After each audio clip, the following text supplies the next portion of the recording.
नमस्कार, जोहार, मैं संजय और आप देख रहे हैं न्यूज झारखंड। समय हो चला है झारखंड की खबरों को जानने का, उनसे अपडेट होने का। तो चलिए जानते हैं सुबह से लेकर शाम तक की तमाम बड़ी खबरों को। उससे पहले अगर आप चैनल पर नए हैं तो प्लीज चैनल को सब्सक्राइब करके बेल आइकन प्रेस कर दीजिए। तो चलिए शुरुआत करते हैं आज की पहली और महत्वपूर्ण बड़ी खबर से। भाजपा की सरकार बनी तो 3 महीने के अंदर उत्पाद सिपाही की भर्ती दौड़ में जान गंवाने वाले अभ्यर्थियों के परिजनों को देंगे 50 लाख और एक सरकारी नौकरी। उत्पाद सिपाही भर्ती की दौड़ में रांची से सटे बिजूपाड़ा निवासी आरती की मौत 6 सितंबर को हो गई थी। आरती 31 अगस्त को दौड़ में शामिल हुई थी, जहां वो बेहोश हो गई। उसके बाद उन्हें अस्पताल में भर्ती कराया गया था। आरती की मौत इलाज के दौरान हो गई थी। नेता प्रतिपक्ष अमर कुमार बावरी गुरुवार को आरती के परिजनों से मिलने पहुंचे।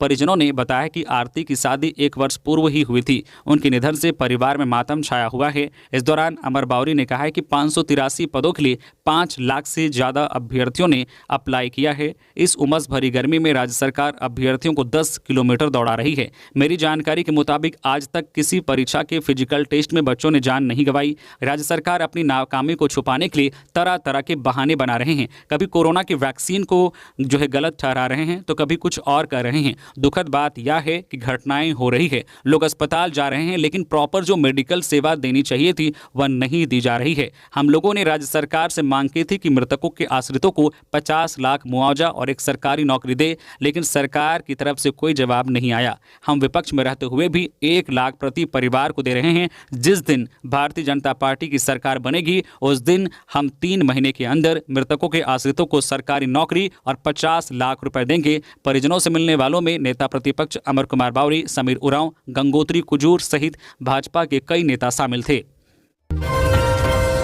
रांची के इस गांव में डायरिया से 3 लोगों की मौत। रांची जिले के तमाड़ थाना क्षेत्र में डायरिया का कहर देखने को मिल रहा है। लोधमा गांव में डायरिया से 3 लोगों की मौत हो गई है। मृतकों की पहचान मंगल मछुआ 53 वर्षीय, उनकी पत्नी कुंती देवी 47 वर्षीय और बैसाखी देवी 41 वर्षीय शामिल हैं। बताया जा रहा है कि परिजनों ने उनको इलाज के लिए अस्पताल में भर्ती कराया था, जहाँ उनकी हालत में सुधार नहीं होता देख उनको बेहतर उपचार के लिए रिम्स ले जाया गया, जहाँ डॉक्टरों ने तीनों को मृत घोषित कर दिया। तमाड़ विधायक विकास कुमार मुंडा ने मामले पर संज्ञान लेते हुए सिविल सर्जन रांची को सूचित किया है। उन्होंने जल्द से जल्द गांव में मेडिकल कैंप लगाने के लिए कहा है।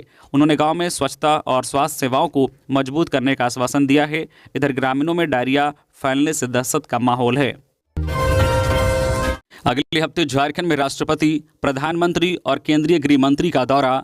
झारखंड में अगले सप्ताह राष्ट्रपति द्रौपदी मुर्मू, प्रधानमंत्री नरेंद्र मोदी व केंद्रीय गृह मंत्री अमित शाह का झारखंड दौरा होने वाला है। इसे लेकर जिला प्रशासन व भाजपा की ओर से तैयारी शुरू कर दी गई है। सरकारी कार्यक्रमों को लेकर जिला प्रशासन तैयारी कर रहा है, तो वहीं पार्टी की सभा को लेकर प्रदेश भाजपा की ओर से तैयारी चल रही है। सबसे पहले प्रधानमंत्री नरेंद्र मोदी 15 सितंबर को जमशेदपुर आ रहे हैं। वह इस दौरान 21,000 करोड़ रुपए की विभिन्न विकास योजनाओं का उद्घाटन करेंगे। साथ ही वंदे भारत एक्सप्रेस की शुरुआत करेंगे। इस दौरान प्रधानमंत्री आवास योजना के 1 लाख से अधिक लाभुकों के खाते में 2-2 लाख की राशि जारी की जाएगी। इसके बाद प्रधानमंत्री नरेंद्र मोदी भाजपा प्रदेश की ओर से जमशेदपुर की गोपाल मैदान में आयोजित सभा के माध्यम से चुनावी शंखनाद करेंगे।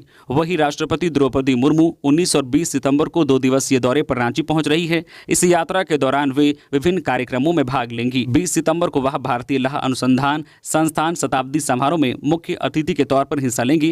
कार्यक्रम में केंद्रीय मंत्री शिवराज सिंह चौहान भी मौजूद रहेंगे। वहीं केंद्रीय गृह मंत्री अमित शाह 21 सितंबर को संथाल परगना पहुंच रहे हैं। वह भोगनाडीह से प्रदेश भाजपा के परिवर्तन संकल्प यात्रा की शुरुआत करेंगे। कार्यक्रम में भाजपा शासित राज्यों के मुख्यमंत्री के साथ प्रदेश भाजपा के शीर्ष नेता मौजूद रहेंगे। इसके बाद 30 सितंबर तक भाजपा के केंद्रीय नेताओं का लगातार दौरा होना है। प्रदेश भाजपा इसे लेकर कार्यक्रम तैयार कर रही है।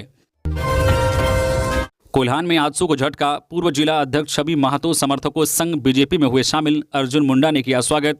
विधानसभा चुनाव से पहले आजसू को कोल्हान में बड़ा झटका लगा है। खबर है कि सरायकेला खारसंवाद जिले से आजसू के पूर्व जिला अध्यक्ष छवि महतो भाजपा में शामिल हो गए हैं। उनके साथ दर्जनों समर्थकों ने बीजेपी का दामन थाम लिया है। महतो अन्य सभी लोगों के पार्टी में आने का स्वागत पूर्व मुख्यमंत्री अर्जुन मुंडा ने किया। मौके पर अर्जुन मुंडा ने कहा है कि महतो के बीजेपी में आने से संगठन और अधिक मजबूत होगा। झारखंड में 13 से 15 सितंबर तक भारी बारिश की चेतावनी, लोगों को सावधान और सतर्क रहने की सलाह। आज झारखंड में मौसम करीब करीब सामान्य रहा। कई क्षेत्रों में हल्के बादल छाए रहे तो शाम तक कई क्षेत्रों में छिटपुट बारिश हो सकती है।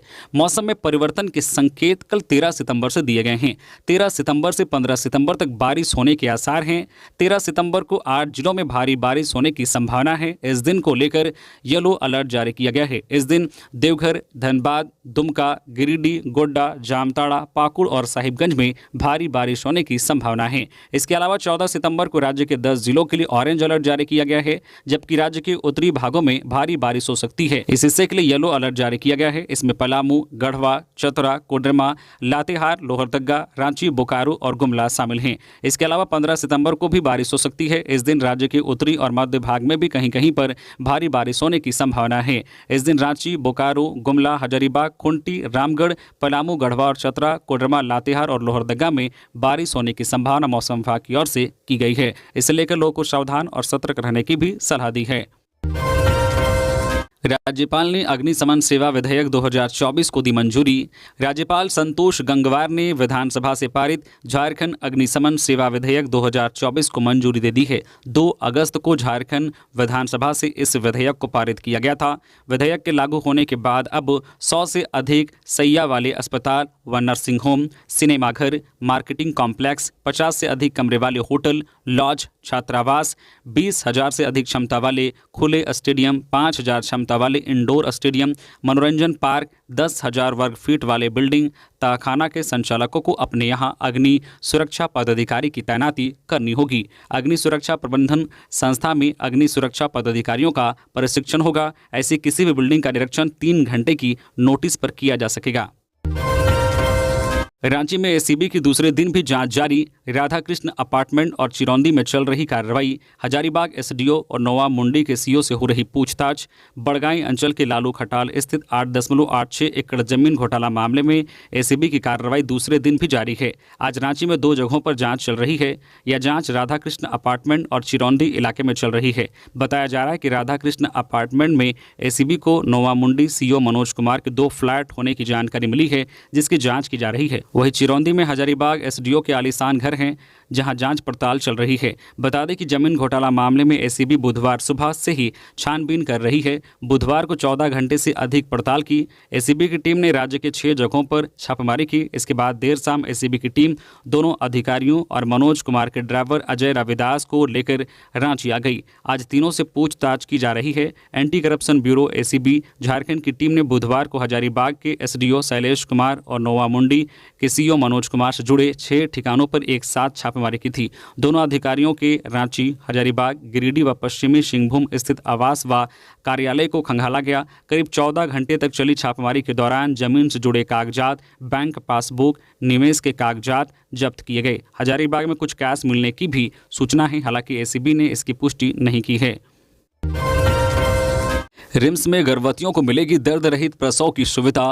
रिम्स में प्रसव के लिए आने वाली महिलाओं को अब एपिड्यूरल एनाल्जेसिया यानी दर्द रहित प्रसव की सुविधा भी प्राप्त होगी। प्राकृतिक प्रसव के दौरान भी दर्द से राहत प्रदान करने के लिए निश्चेतना विभाग की ओर से एपिड्यूरल इंजेक्शन देने की शुरुआत की गई है। जानकारी के अनुसार महिलाएं दर्द रहित प्राकृतिक प्रसव के लिए निश्चेतना विभाग से एपिड्यूरल इंजेक्शन के लिए अनुरोध कर सकती हैं। एपिड्यूरल एनेस्थेसिया को मां की पीठ के निचले हिस्से में एक इंजेक्शन के माध्यम से दिया जाता है।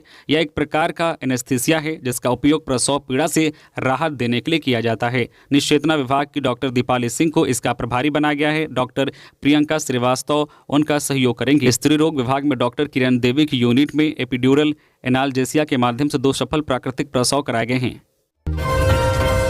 झारखंड हाईकोर्ट में 1.5 घंटे कटी रही बिजली। अदालत ने जताई नाराजगी। चीफ सेक्रेटरी और विभागीय सचिव तलब, दिए निर्देश। झारखंड हाईकोर्ट में लगभग 1.5 घंटे बिजली कटी रही। इस वजह से कोर्ट की कार्रवाई में लगभग ब्रेक सा लगा रहा। अधिवक्ताओं से मिली जानकारी के अनुसार आज सुबह 9:15 से 11 बजे तक झारखंड हाईकोर्ट में तकनीकी गड़बड़ी के कारण बिजली बाधित हो गई थी।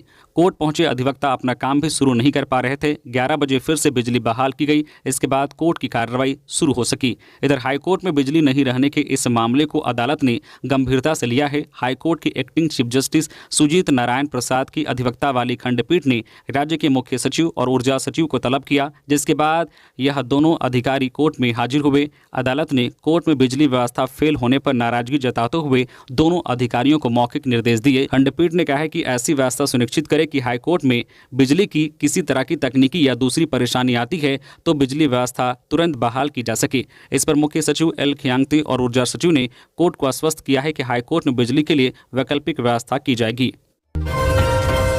बाल बाल बचे जेएमएम विधायक सुसारन होरो, कार्यक्रम के दौरान हुई पत्थरबाजी। गुमला जिले के सिसई से जेएमएम विधायक जिग्गा सुसारन होरो बुधवार को बाल बाल बच गए। दरअसल उन पर कार्यक्रम के दौरान पत्थरबाजी की गई। घटना के तुरंत बाद पुलिस और विधायक के अंगरक्षक ने जिग्गा सुसारन होरो को कार्यक्रम स्थल से सुरक्षित बाहर निकाला। दरअसल बुधवार की शाम सिसई प्रखंड के जहदारी टोंगरी के नीचे अखाड़ा में ग्रामीण कर्मा पूर्व संध्या मना रहे थे। इसमें मुख्य अतिथि के रूप में विधायक जिग्गा सुसारन होरो पहुंचे थे। शाम करीब 6 बजे कार्यक्रम के दौरान विधायक ने ग्रामीणों के बीच डेक का वितरण किया और मंच पर गाना गा रहे थे। इसी दौरान भीड़ में से किसी ने विधायक पर पत्थर फेंक दिया, जिससे वह बाल बाल बच गए, लेकिन पत्थर उनके बगल में खड़े विजय भगत के चेहरे पर जा लगी। पत्थर चलने के साथ ही कार्यक्रम में भगदड़ मच गई। पुलिस ने उनको घटनास्थल से निकाला।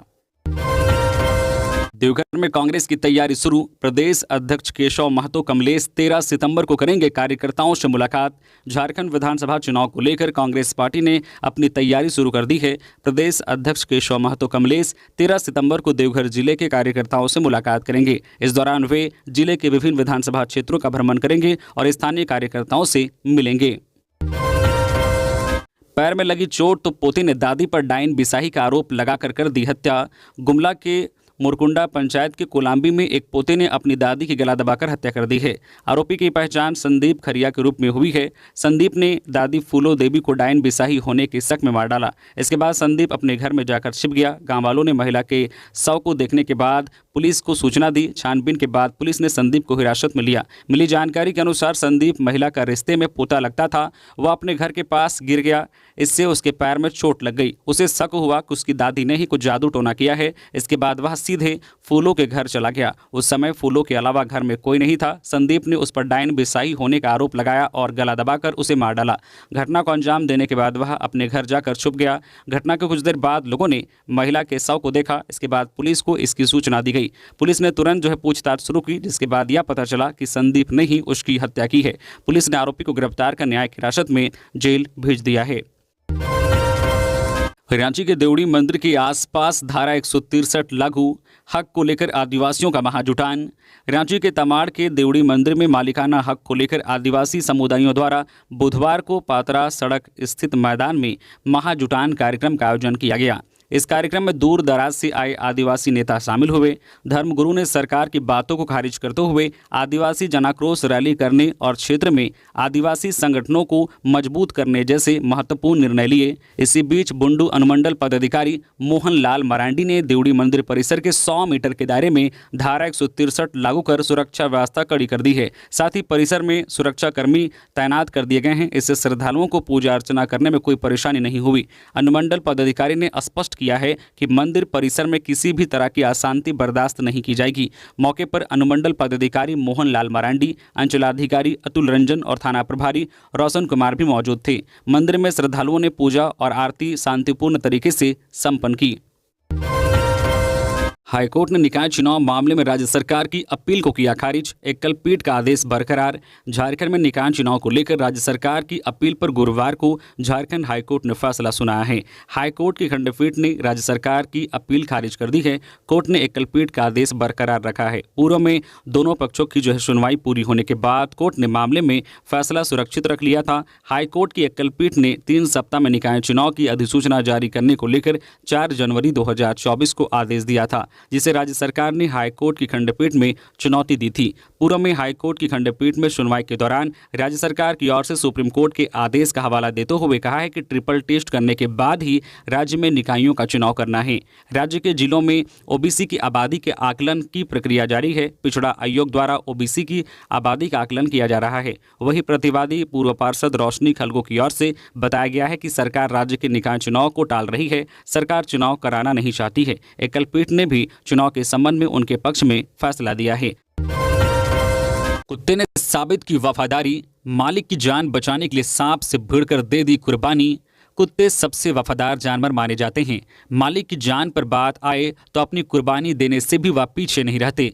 मालिकों के लिए अपनी जान की बाजी लगा देने वाले कुत्तों की कहानियां आपने अक्सर सुनी होगी, लेकिन इस बार एक डॉगी ने मालिक की जान बचाने के लिए अपनी कुर्बानी दे दी और मालिक को जीवन दान दे दिया। घटना जिसने भी सुनी वह भावुक हो गया। मामला गोड्डा जिले का है, जहां एक कुत्ता अपने मालिक की जान बचाने के लिए सांप से भिड़ गया। पूरी घटना गोड्डा जिले के रोहतारा चौक के गली नंबर 1 के एक घर में घटी है, जहां एक घर में रात में लोग सोए हुए थे। तभी एक जहरीला सांप घर में घुस आया।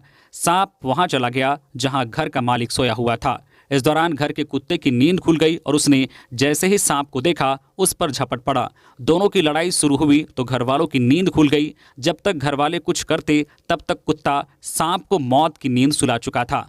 कुत्ते ने सांप के शव को उठाया और घर के बाहर छोड़ाया, लेकिन दुर्भाग्य की बात यह रही कि इस लड़ाई में कुत्ते की भी मौत हो गई। दरअसल सांप ने अपना जहरीला विष कुत्ते पर छोड़ दिया था। लड़ाई के बाद कुत्ता अपने मालिक के पास आकर बैठ गया। इस दौरान मालिक को इस बात की भनक नहीं लगी कि सांप ने उसके कुत्ते को डंस लिया है। जब सुबह कुत्ते को मालिक ने उठाने के लिए आवाज लगाई तो कुत्ता अपनी जगह से नहीं हिल रहा था। यह देख घर वाले हक्का बक्का रह गए। बहरहाल इस घटना से एक बार फिर साबित होता है कि कुत्ते सबसे वफादार जानवर होते हैं। खिड़की की जाली तोड़कर 5 बाल कैदी हुए थे फरार, 4 पकड़ाए। जमशेदपुर के करंडी घागिडी स्थित बाल सुधार गृह व संप्रेक्षण गृह से 5 बाल कैदी फरार हो गए थे।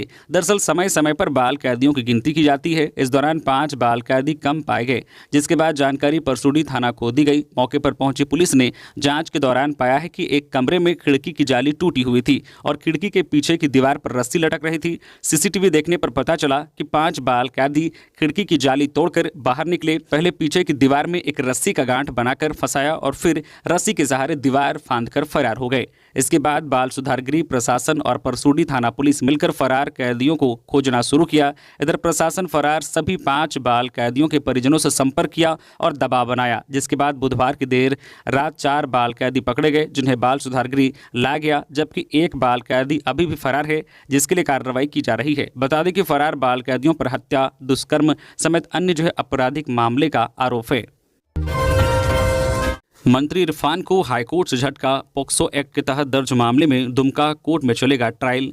झारखंड की राजनीति में बड़बोलेपन के लिए चर्चित ग्रामीण विकास मंत्री इरफान अंसारी की मुश्किलें बढ़ती दिख रही है।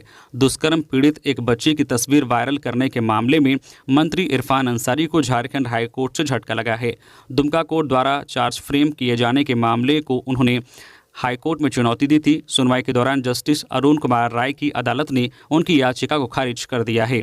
झारखंड हाईकोर्ट के अधिवक्ता धीरज कुमार ने बताया है कि इरफान अंसारी के खिलाफ ट्रायल कोर्ट में इस मामले की सुनवाई होगी। दरअसल साल 2018 में एक बच्ची के साथ दुष्कर्म हुआ था। तब पीड़ित बच्ची से मिलने इरफान अंसारी अस्पताल गए थे। उनके मोबाइल से बच्ची की तस्वीर ली गई थी। अस्पताल में भर्ती बच्ची का फोटो वायरल होने पर अदालत ने संज्ञान लिया था। इस मामले में जामताड़ा थाना में इरफान अंसारी के खिलाफ FIR दर्ज हुई थी। आरोप लगाया गया था कि इरफान अंसारी के मोबाइल से पीड़िता का फोटो वायरल हुआ है। इस मामले में नवंबर 2022 में मंत्री इरफान अंसारी के खिलाफ चार्ज फ्रेम हुआ था। फिलहाल दुमका के MP MLA कोर्ट में सुनवाई चल रही है। इसी को इन्होंने हाई कोर्ट में चुनौती दी थी।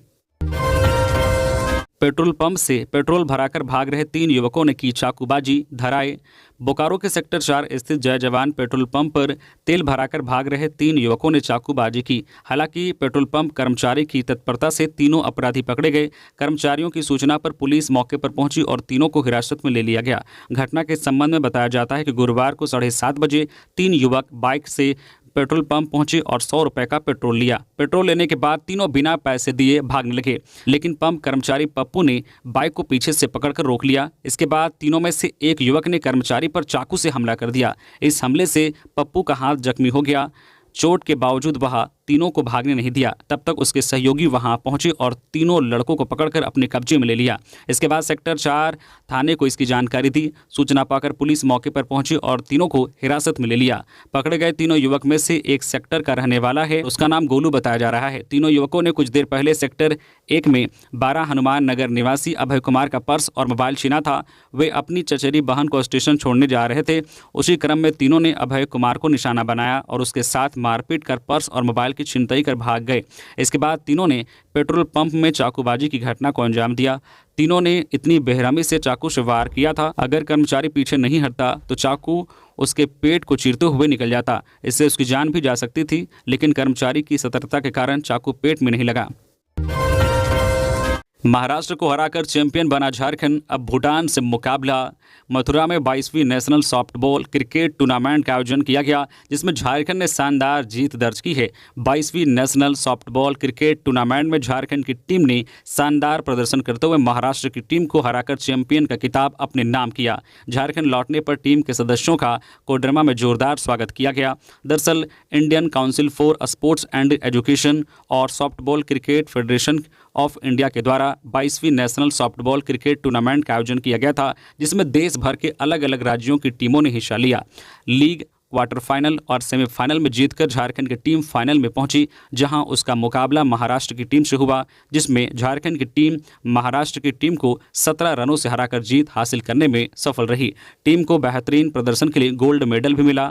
वही टूर्नामेंट के सर्वश्रेष्ठ गेंदबाज का खिताब झारखंड टीम के आशीष यादव को और सर्वश्रेष्ठ बल्लेबाज का पुरस्कार अंकित कुमार राणा को दिया गया। झारखंड की चैंपियन टीम अब इंटरनेशनल सॉफ्टबॉल क्रिकेट चैंपियनशिप का हिस्सा बनेगी, जहां उसका मुकाबला भूटान की टीम से होगा।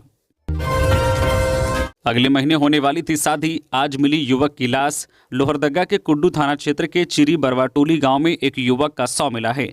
युवक की शादी अगले महीने होने वाली थी। वह बुधवार देर शाम को अपने ससुराल गया हुआ था। बताया जा रहा है कि वहां उसका अपने ससुराल वालों के साथ विवाद हो गया। इसके बाद उसका शव सुबह को आसपास के लोगों ने देखा। इसके बाद पुलिस को इसकी सूचना दी गई। पुलिस ने शव को पोस्टमार्टम के लिए भेज दिया है और मामले की जांच शुरू कर दी गई है।